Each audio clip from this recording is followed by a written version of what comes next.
आणि स्वामी अविमुक्तेश्वरानंद हे सरकारच्या विरोधात आंदोलन करतायत। शंकराचार्यांवर भर रस्त्यात हल्ला झाला।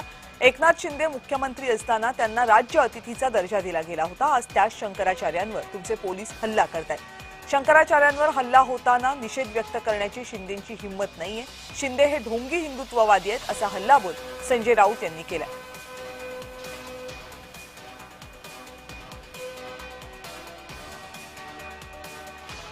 शंकराचार्य स्वामी अविमुक्तेश्वरानंद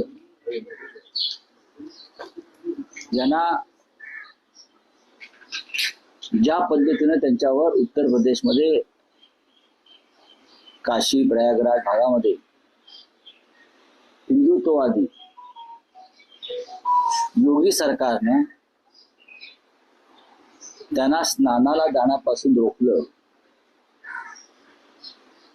आणि त्यांच्यावरती पोलिसांकडून निर्घृण लाठीमार झाला। ते उपोषणाला बसले। आंदोलन शंकराचार्य हिंदुत्ववाद्यांचे ते आंदोलन करतायत कोणाविरुद्ध?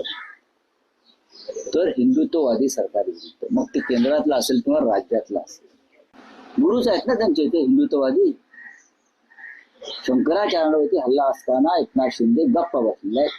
हिंमत नाही साधा निषेध करण्याची की माझ्या गुरुवरती हल्ला होतोय, ज्यांना मी राज्य अतिथीचा दर्जा दिला होता या राज्यात मुख्यमंत्री असताना, ज्यांचं चरणाचं तीर्थ मी प्राशन केलेलं आहे वर्षा बंगल्यावर आणि प्रदीर्घ काळ मुख्यमंत्री राहावे म्हणून त्यांचे आशीर्वाद मी घेतलेले आहेत, अशा त्यांच्या शंकराचार्य गुरूंवर निर्घृण लाठी